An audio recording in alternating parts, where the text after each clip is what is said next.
जय संशक्ति। ओम समानो मंत्र समिति समानि समानं मनः सचित्तमेषां समानं मंत्रम् अभिमन्त्रयेवः समानेन वो हविषा जुहोमि। सबके विचार समान हो, चित्त मन से सब एक हो, ज्ञान सबको समान देता हूँ, समान सबका सत्कार हो। हमारे जीवन प्रणेता युग पुरुष पूज्य तनसी जी लिखित समाज गीता और समाज सेवा किताब की चर्चा कर रहे हैं।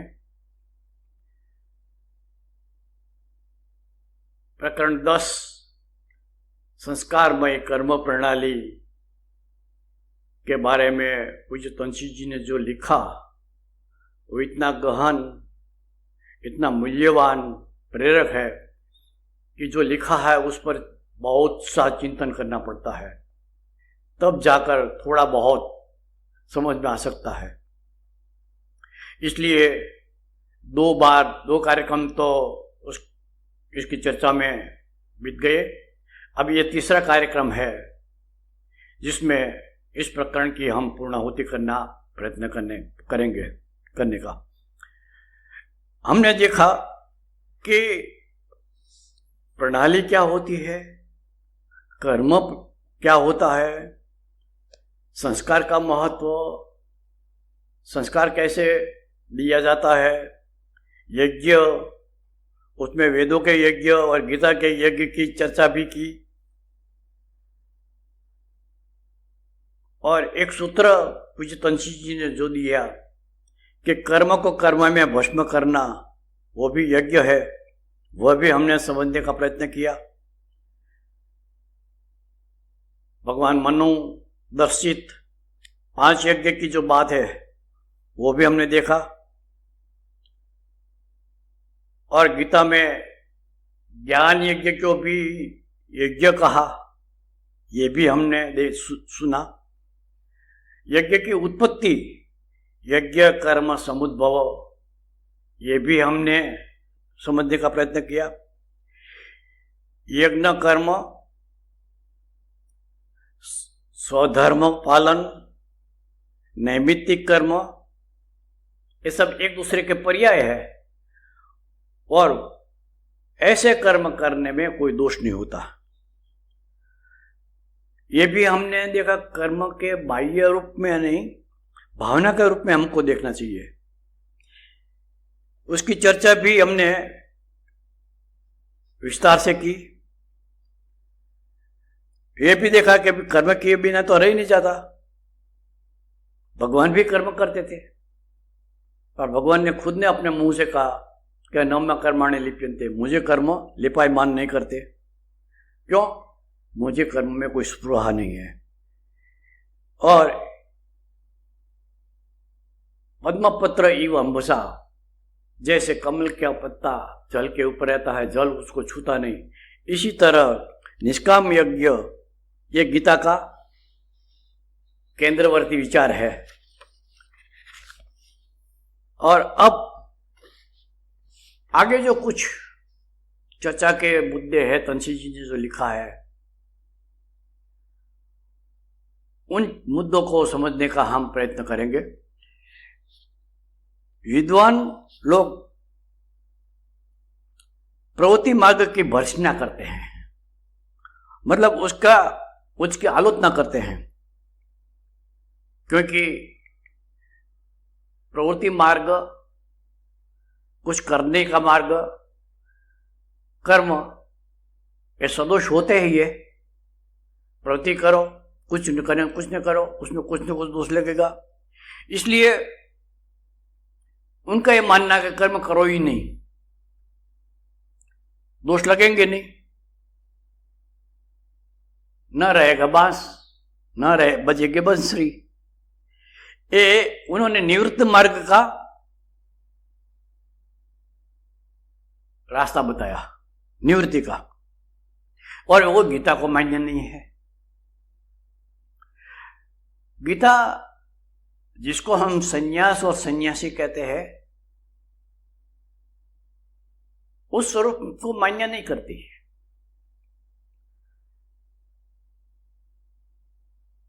अध्याय 3 के तीसरे श्लोक में श्री कृष्ण ने कहा कि सन्यासी कौन होता है? ज्ञेय स नित्य सन्यासी य न देष्टि न कांक्षति। सन्यासी किसको कहते हैं? जो नो सोचती, जो प्राप्त नहीं हुआ उसका शोक नहीं करता, और जो प्राप्त नहीं हुआ उसकी आकांक्षा भी नहीं रखते, वो सन्यासी है। कर्म करते हैं मगर कर्म के फल के बारे में बिल्कुल वो अलिप्त है। और 18वें अध्याय के दूसरे श्लोक में भी कहा कि काम्यानाम कर्मणाम न्यासः संन्यासम कवयो विदु। कर्मों का त्याग नहीं, काम्य कर्मों का त्याग, उसको समझदार लोग, विद्वान लोग संन्यास कहते हैं। तो संन्यास के लिए जो बाह्य परिवर्तन, अमुक प्रकार का कपड़ा पहनना, सिर मुंडाना, अमुक जात की माला, तिलक आदि, ये तो बाह्य चीज है सब। संन्यास के साथ उसका कोई लेना देना नहीं है, और संन्यास लेने की कोई चीज है ही नहीं। वो तो एक मानसिक स्थिति है। जो हमारे 4 वर्णों की व्यवस्था है उसमें गृहस्थाश्रम के बाद जो वानप्रस्थाश्रम आता है, वानप्रस्थाश्रम की जो जिम्मेदारी है वो पूरी कर ली है। तो आदमी ढंग से यदि इस तरह का करता है तो संन्यास भाव उस व्यक्ति में अपने आप प्रफुल्लित प्रसुरित हो जाता है।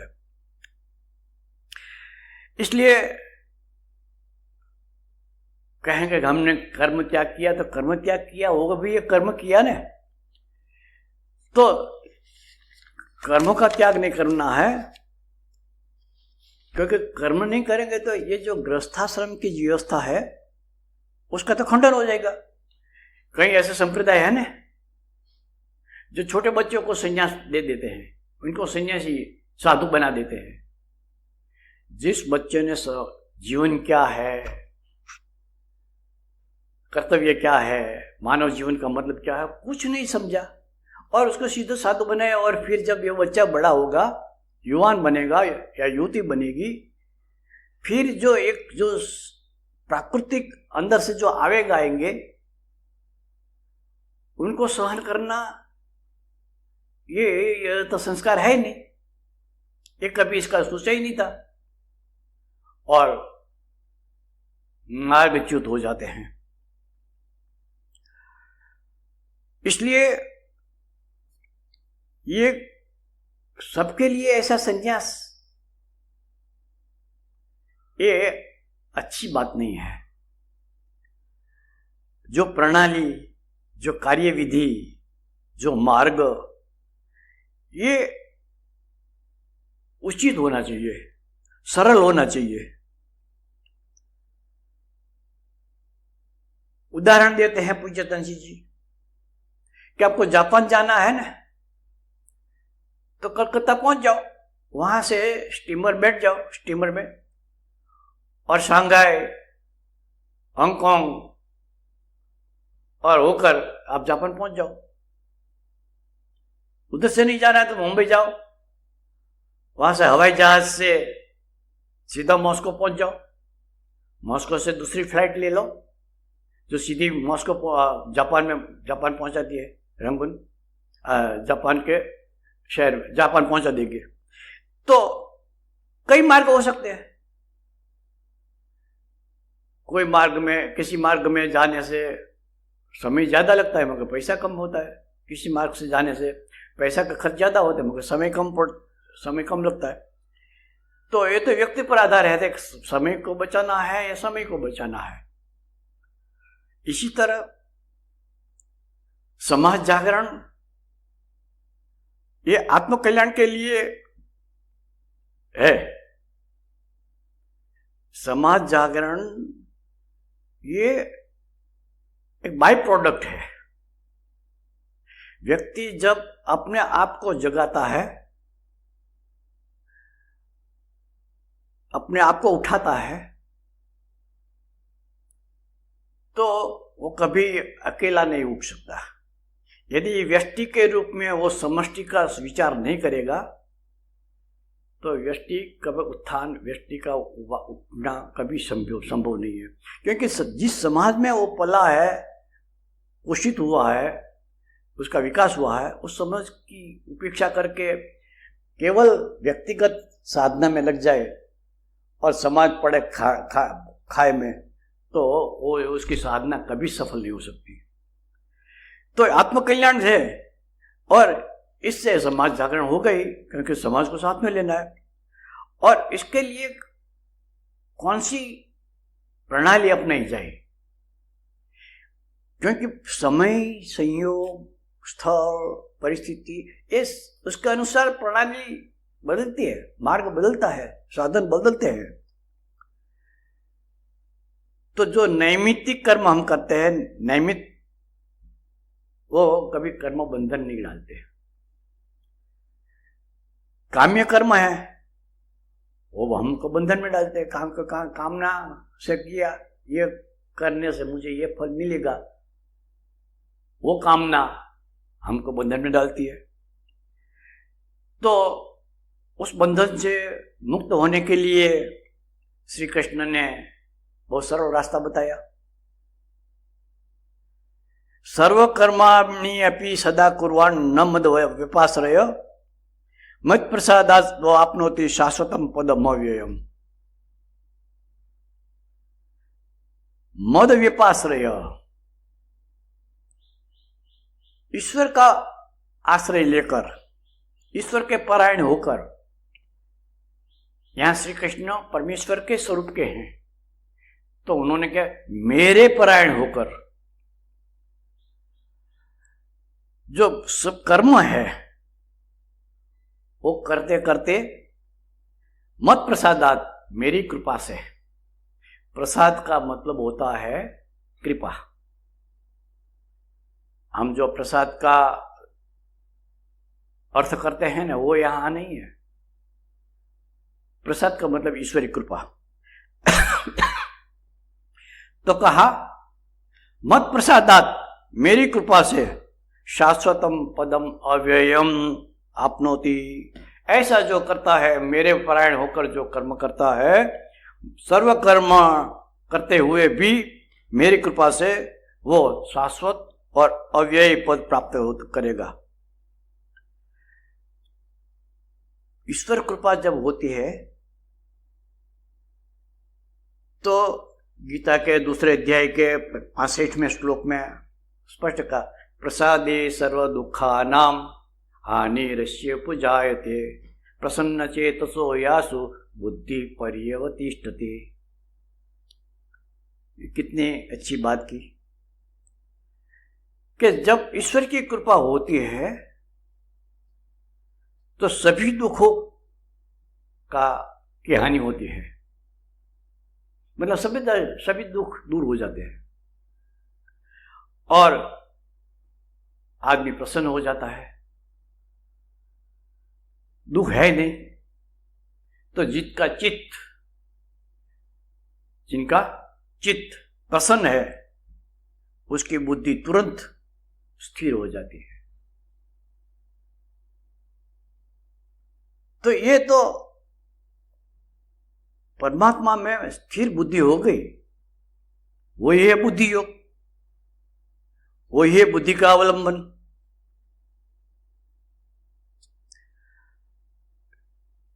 अठारहवें अध्याय के 57वें श्लोक में श्री कृष्ण ने कहा, चेतसा सर्वकर्माणि मयि संन्यस्य मत्पर बुद्धि योग उपाश्रित्य मच्चित्त सततम भव। बुद्धि योग की बात की। बुद्धि का योग मतलब बुद्धि को हृदय में जोड़ देना, और हृदय में ईश्वर बैठे हैं। ईश्वर सर्वभूतानां हृदयेशे अर्जुन तिष्ठति। अर्जुन, ईश्वर सभी के हृदय में बैठे हैं। तो बुद्धि को हृदय में रख देने मतलब बुद्धि का जो व्यभिचारी भाव है वो चला जाएगा और एक निष्ठ होकर ईश्वर के साथ जुड़ जाएगी। वो हुआ बुद्धि योग। तो चेतसा सर्वकर्माणि मयि संन्यस्य, मन से सभी कर्मों का ईश्वर को समर्पित कर देना। मत पर मेरे परायण होकर जो काम करेगा वो बुद्धि योग का आश्रय लेकर मत चित्त सततम, सतत मेरे में ही चित्त लगेगा उसका। तो ये बुद्धि योग हमारे लिए कल्याणकारी है। भगवान ने अर्जुन को इतना सरल मार्ग बताया है कि तेरी बुद्धि को एक बाजू रख दे, उसको हृदय में समर्पित कर दे। वैसे हमारे लिए तो बहुत सरल नहीं है क्योंकि इसका अभ्यास ही नहीं है, इसका चिंतन ही नहीं है, कभी इसके लिए मार्गदर्शन मिला ही नहीं, किसी ने हमको बताया ही नहीं। तो ये अपने आप प्रकट होती ये बात नहीं है। उसके लिए एक वातावरण बनाना चाहिए, एक संस्कार देना चाहिए, संस्कार में ढालना चाहिए और लंबे समय के बाद ये बुद्धि योग हमारे जीवन में आता है। आज बात कर दी और कल हम सब ईश्वर में समर्पित हो जाएंगे, ईश्वर परायण हो जाएंगे, ऐसा तो है नहीं। तो भगवान ने अर्जुन को जो बताया कि ईश्वर को परायण होकर कर्म कर, मगर हम तो सामान्य आदमी है ना, आम आदमी है। ईश्वर परायण करना उसमें समत्व बुद्धि योग को कैसे करें, ये हमारे लिए तो आसान नहीं है। तो आम व्यक्ति के लिए, सामान्य हमारे जैसे व्यक्ति के लिए जो कर्म है इसका स्थूल स्वरूप होता है, उससे सूक्ष्म बुद्धि योग की ओर ले जाना है। पूज्य तुलसी जी ने कहा कि आम व्यक्ति के लिए तो स्थूल कार्य द्वारा सूक्ष्म बुद्धि योग को जगाना चाहिए। बोले कैसे हो ये बात, तो तुलसी जी ने बता दी। तो इसके लिए एक उदाहरण हम दे सकते हैं कि शिविरों में हमको कहा जाता है ईमानदारी एक सद्गुण है। कहा तो गया, मगर इसकी हम ईमानदार है इसकी कोई कसौटी है? एक खेल खिलाया जाता है, भैया भैया मन की बात। तो संख्या सोचने वाला आदमी, एक स्वयंसेवक, वो प्रश्न पूछता है, हम सामने प्रश्न पूछते हैं और वो बताता है, और फिर ये मान लो कि ये आखिरी जवाब में संख्या 5 और 6 होनी चाहिए। स्वयंसेवक ने, नया स्वयंसेवक है, उसने संख्या 5 धारी थी, मगर 6 भी हो सकता है, तो उसने कह दिया कि गलत। तो परिणाम क्या? सामने वालों को थोड़ी शिक्षा दो, उससे क्या फर्क पड़ेगा उसको? उसने देखा कि इसने तो कोई, मुझे तो कोई लाभ हुआ नहीं, मैं क्यों गलत बोलूं, लोग गलत तो बोलते नहीं, जो सच है बता देते थे। तो धीरे धीरे उसमें भी संस्कार पड़ जाते हैं और वो भी सच्चा बता देता है। ये है स्थूल कर्म से सूक्ष्म बुद्धि योग की तरफ जाने का एक रास्ता, कि पहला कर्म करो, करते करते करते आप में बुद्धि योग हो जाएगा, आपको संस्कार मिल जाएगा और आप गलत नहीं करेंगे। तो जो कर्म हम कर्तापन के अहंकार से दूर होकर नैमितिक भाव से, यज्ञ भाव से, मतलब इधर नमम ऐसे भाव से, निष्काम भाव से कर्म करेंगे तो एक बुद्धि योग जो है, बुद्धि हमारी ये हृदय में ईश्वर के साथ जुड़ जाएगी। गीता के अनुसार समाज जागरण का मतलब है स्वधर्म का ज्ञान कराना और तदनुसार आचरण। हम प्रार्थना करते हैं ना, क्षत्रिय कुल में प्रभु जन्म दिया तो क्षत्रिय के हित में जीवन बिताऊं। क्षत्रिय का हित किसमें है? जो लोग समाज की सेवा करना चाहते हैं, बहुत लोग हैं, उनके नियत के बारे में हमको कोई शंका नहीं है, कोई शिकायत नहीं है, मगर सेवा का अर्थ शायद ही वे जानते हैं।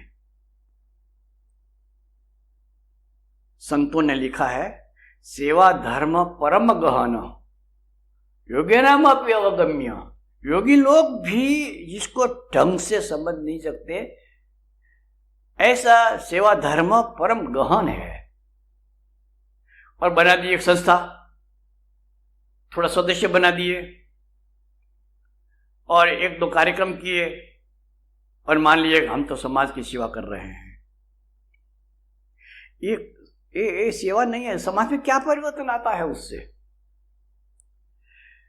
तो समाज के मैं क्षत्रिय के हित में जीवन बिताऊं, तो उसके लिए जो कुछ किया जाता है, शिक्षा के बारे में हम सहाय करते हैं, छात्रालय चलाते हैं, विद्यालय चलाते हैं, निराधार विधवाओं को हम सहाय करते हैं, संगठन के बारे में कुछ करते हैं, बहुत करते हैं, नहीं करते हैं ऐसा नहीं, मगर जिसमें क्षत्रिय का हित हो वो कार्य एक ही है, वो है हम स्वयं स्वधर्म का पालन करें और समाज को स्वधर्म की राह पर चलाए। यही समाज का हित है। तो ये जब तक ये भाव नहीं आएगा तो करते रहो समाज को काम।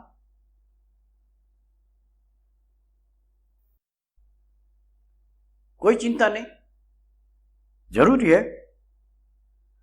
पर श्री कृष्ण ने कहा है ना, क्या ये व्यक्ति पुरुषम प्रकृतिम च गुणैः सर्वथा वर्तमानो अपि न च भूय अभिजायते। समझे? 13 अध्याय का 23वां श्लोक है कि जो पुरुष प्रकृति को गुणों को सहित जानता है, ये हमने तो कई बार चर्चा की कि ये प्रकृति त्रिगुणात्मक है और गुणा गुणेषु वर्तन्ते। गुण ही गुणों में बरतता है। मतलब हम जो कुछ करता है, हम जो कुछ करते हैं वो हम नहीं कर रहे, हमारी भीतर रहा गुण हमको जबरदस्ती करवाता है। तो मैं नहीं करता, मुझे कोई करा रहा है, ऐसा भाव आ जाए तो अहंकार नहीं होगा, मोहम्मद भाव नहीं होगा, निष्काम भाव आ जाएगा। तो श्री कृष्ण ने कहा कि सर्वथा वर्तमानो अपि न स भूयो अभिजायते। वो सब कुछ करता हुआ भी फिर उसका पुनर्जन्म नहीं होगा, क्योंकि कर्म किया मगर उससे बंधन तो है नहीं, तो कर्म फल भोगने के लिए नया जन्म लेना नहीं पड़ेगा, तो फिर मृत्यु नहीं आएगी, जन्म मरण से मुक्त। तो यह व्यक्ति पुरुषम, पुरुष कौन है? केवल परमेश्वर।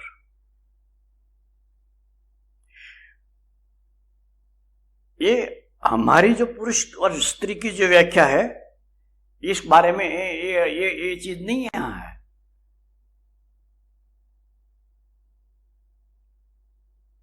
एक उदाहरण है ना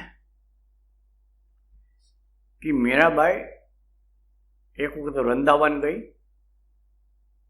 ठाकुर जी के दर्शन के लिए,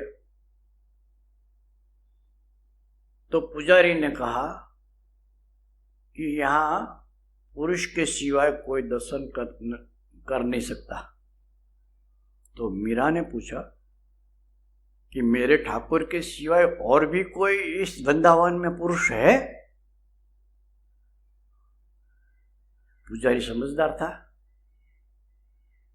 मीरा की बात का मर्म समझ गया कि पुरुष तो एक ही है, बाकी प्रकृति, हम सब प्रकृति के अंग है। मतलब हम सब नारी स्वरूप ही है। प्रकृति नारी शब्द है और हम प्रकृति है, हम पुरुष तो है नहीं। पुरुष वो है एक परमेश्वर। तो जो इस पुरुष को मतलब परमात्मा को जानता है और गुणे से प्रकृति को भी जानता है कि प्रकृति तो काम करवाएगी। प्रकृति यान्ति भूतानि निग्रह किम करिष्यति। जो प्रकृति के वश होकर काम करता है तो उसमें कोई क्या कर सकता है। हाँ, एक स्थिति ऐसी आ सकती है कि धीरे धीरे साधना द्वारा प्रकृति से परे हो जाओ, प्रकृति का कोई बंधन नहीं, त्रिगुणातीत हो जाओ। कहना ठीक है, सरल है, सुनना भी अच्छा लगता है, मगर गुणातीत होना, त्रिगुण से पर होना, प्रकृति से पर होना, वो तो कई वर्षों की साधना के बाद ये संभव है। मगर करणीय कर्म तो है ही। जब तक हम त्रिगुणातीत नहीं होते, प्रकृति से परे नहीं होते, तब तक हमारा जीवन के बंधन में बंधे रहेंगे हम। ऐसे मुक्त आदमी जो पुरुष को जानते हैं और प्रकृति के गुणों को भी जानते हैं और गुण से लोग प्रेरित होकर लोग काम करते हैं, तो ऐसा कर्म करने वालों को जो कुछ भी करता है तो उसका पुनर्जन्म नहीं होता। न भूयो अभिजायते, फिर बार बार उसका जन्म नहीं होता। सर्वथा वर्तमानोपि, छोटे छोटे व्यवहार करते हुए भी कुछ भी करता हो ना, वो उसके सारे कर्म नैमित्तिक कर्म हो गया। उसके लिए वो नियत कर्म है और उसका स्वधर्म बन गया। और स्वधर्म पालन में कोई पाप लगता नहीं, बंधन लगता नहीं। बंधन होने तो जन्म मुक्ति हो गई। पुरुष मतलब जीवात्मा यहां ये शाश्वत है, मगर शरीर उसका बंधन है। पुरुष की परिभाषा है पूरे शेते इति पुरुष। जो पूरे शरीर में जो रहता है, सोता है, वो पुरुष। और प्रकृति की तरह वो भी शाश्वत है। वो जीवात्मा और परमात्मा का ही स्वरूप है, वो शाश्वत है, मगर प्रकृति की तरह वो परिवर्तित नहीं होता। तीनों गुणों से कर्मरत मनुष्य ऐसे कर्म जो करता है, जो उसका स्वधर्म है, तो उसका पालन से हमको मुक्ति मिल जाएगी। और वो मुक्ति है जन्म और मृत्यु से। स्वधर्म पालन समाज जागरण के हेतु से जीवन के समस्त व्यापार नैमित्तिक बन जाना चाहिए, समाज के निमित्त। यहां तक जो मैं खाता हूं मेरे लिए नहीं, समाज के लिए। समझ में आना मुश्किल है कि समाज के लिए मैं क्या खाता हूं। हाँ, थोड़ा चिंतन करेंगे तो समझ में आ जाएगा कि यदि मैं नहीं खाऊंगा तो शरीर कमजोर हो जाएगा, और कमजोर बीमार शरीर से समाज की सेवा कैसे हो सकती है। इसलिए समाज का काम करना है, समाज की सेवा करना है, समाज को प्रदर्शन करना है, तो मुझे शरीर को स्वस्थ रखना पड़ेगा। और समाज को शरीर को स्वस्थ रखने के लिए मुझे भोजन में ध्यान रखना पड़ेगा, क्या खाना है क्या नहीं खाना। इसी तरह समस्त जीवन के समस्त व्यापार सभी कार्यों, पूज्य जी कहते हैं हमें विद्या अध्ययन, विवाह, नौकरी आदि जीवन के समस्त व्यापार करना चाहिए, किसी का त्याग नहीं करना है। किंतु वो सब करेंगे तो समाज के लिए हम कुछ कर पाएंगे। पढ़ेंगे नहीं तो ज्ञान नहीं होगा। कमाई के लिए भी शिक्षा की आवश्यकता है। कमाएंगे नहीं तो दैहिक पारिवारिक संतुलन बिगड़ जाएगा। तो दैहिक और पारिवारिक संतुलन बिगड़ गया, वो समाज में जाकर क्या करेगा? इसलिए समाज का जागरण निमित्त सब करना है। और इसलिए कोई भी कार्य, पूज्य तुलसी जी उदाहरण देते कि रात को 10 बजे सो जाना है, मैं समाज के लिए सो जाऊंगा। समाज के लिए सोना कि हाँ, यदि नहीं सोऊंगा, बिन जरूरी जागता रहूंगा, तो सुबह में जल्दी उठ नहीं पाऊंगा, सिर दर्द होगा, बेचैनी होगी, और समाज के लिए जो कुछ करना जैसा कार्य है वो कर नहीं पाऊंगा। इसलिए चाहे टीवी में अच्छा सीरियल आ रहा है, सीरियल शब्द जानते हैं? रियल, रियल मतलब सही, जो सही है उसको देखना है। केवल हमको भ्रमणा में डालने वाला या उत्तेजित करने वाला या हमको भ्रमित करने वाली ऐसी कोई बात आती है तो उसको नहीं देखना चाहिए। रियल। तो ऐसी कोई सीरियल आती है, उसमें रुचि है बहुत है, फिर भी 10 बज गया, अब सो जाना है, समाज का आदेश है, समाज के लिए मुझे काम करना है, तो और 4 बजे जागना है तो जागना ही पड़ेगा।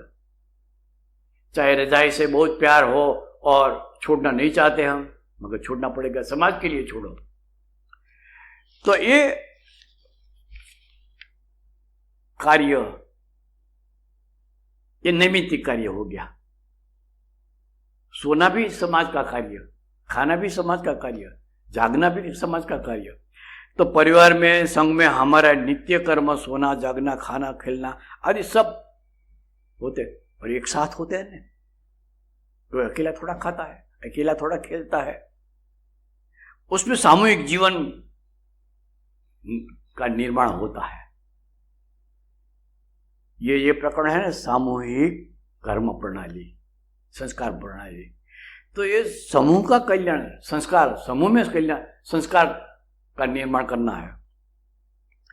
परिवार में कर्म कम से कम एक बार, जो घरेलू शाखा की बात करते हैं ना, हमको एक काम दिया है, ये लॉकडाउन के कारण हमारे घरेलू शाखा को एक कार्यक्रम मिल गया। अच्छी बात है कि साधक की समस्या के बारे में हमको चर्चा सुननी मिलती है। गीता और समाज सेवा के बारे में भी हम चर्चा करते हैं। तो ये पूरा परिवार एक साथ में बैठे और वो भी देखे, फिर पारिवारिक कोई समस्या हो, कोई चर्चा हो, कोई बात हो, उसकी बात करे। बच्चे भी साथ में बैठे हैं तो बच्चों को ऐसी कहानियां सुनावे जो धार्मिक हो, ऐतिहासिक हो, वीरता की हो, त्याग की हो, बलिदान की हो, जो जिससे जीवन की प्रेरणा मिले, ऐसे गीत कराया जाए, सब साथ में भोजन करे। ये पारिवारिक स्वास्थ्य व एकात्मकता के लिए बहुत आवश्यक है। एक जो कहा जाता है ना कि जिसका अन्न अलग, उसका मन भी अलग। साथ में बैठकर अपने भाई के साथ, हम परिवार के साथ खाना ही नहीं खा सकते, तो उनके साथ हमारा मानसिक एकात्मकता कैसे हो सकेगी? इसलिए हम साथ में रहें, साथ में सब कार्य करें, ये समाज के स्वास्थ्य के लिए बहुत जरूरी है। और उससे व्यक्तिगत जीवन के स्थान पर सामूहिक हित का संस्कार निर्मित होता है कि मुझे अपना ही ख्याल नहीं रखना, मेरे परिवार का, मेरा समाज का, अन्य लोगों का भी मुझे हित, अन्य लोगों के हित का मुझे ख्याल रखना चाहिए। मैं अकेला नहीं हूं इस संसार में, इस परिवार में, इस समाज में। तो कोई बाधा, इस तरह का जो जीवन जीता है, इस तरह का संकल्प करके आगे बढ़ता है, उसको कोई बाधा रोक नहीं पाएगी। और प्राप्य जो है प्राप्त हो जाएगा। कभी ने कहा कि जिन खोजा तीन पाइया, गहरा तानी बैठ, जो बोरा डूबन डरा, राह किनारे बैठ। जो खोजेगा उसको मिलेगा, मगर गहरे पानी बैठ, गहराई में जाकर वहां मोती है। जो बोरा डूबन डरा, जिसको डूब जाने का डर है, मझधार में वहां जाओ, इसके किनारे बैठा रहूंगा मैं तो कुछ नहीं मिलेगा। मिलेगा तो जो ऊपर का कचरा है, जो लहरों के साथ आता है किनारे की ओर, वही मिलेगा उसको।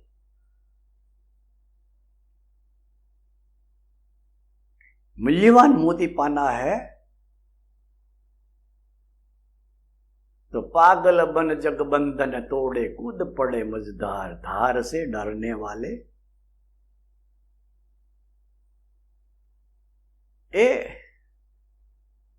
मोती पाना हो, मूल्यवान चीज पानी हो, समाज का कार्य करना हो, ईश्वर के परायण होकर काम करना हो, तो अपनी सुरक्षा का विचार किए बिना हमको आगे बढ़ना चाहिए। पूज्य श्री ने इस तरह की त्याग में प्रणाली के बारे में बहुत बहुत कहा है कि बिना त्यागे कुछ नहीं मिलेगा। इसलिए जो कहावत है ना, जो त्यागे वो आगे। जिसके पास कितना है वो उसका कोई मूल्य नहीं है, कितना त्याग किया। तो जो पाना चाहते हैं तो त्याग आवश्यक है। पूज्य जी का कहना है कि समाज जागरण का काम और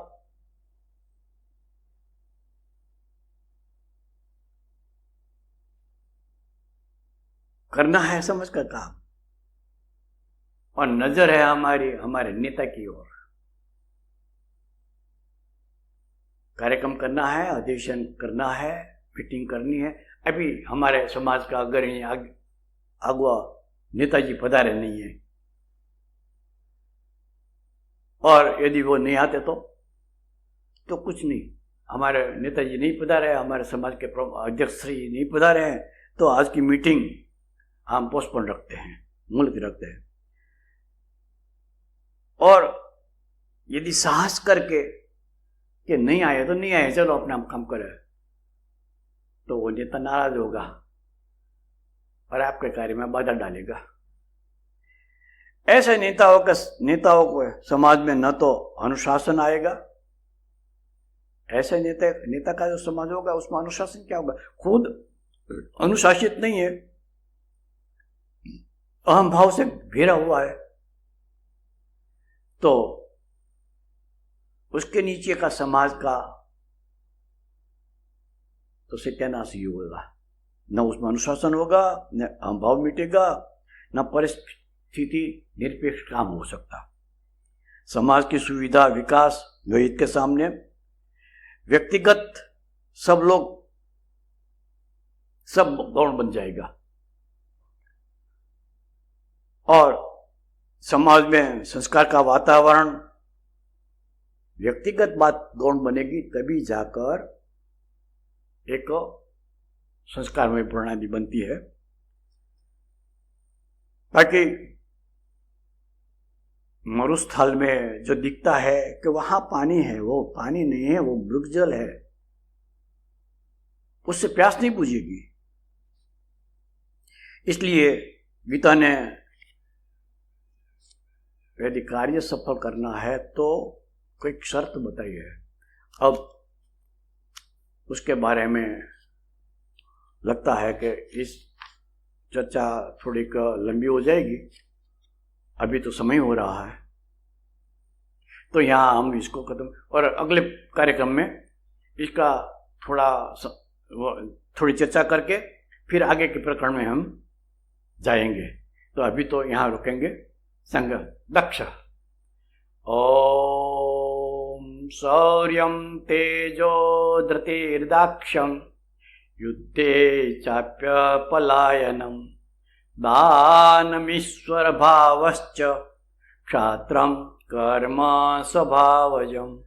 ओम शांति शांति शांति। जय संघ शक्ति।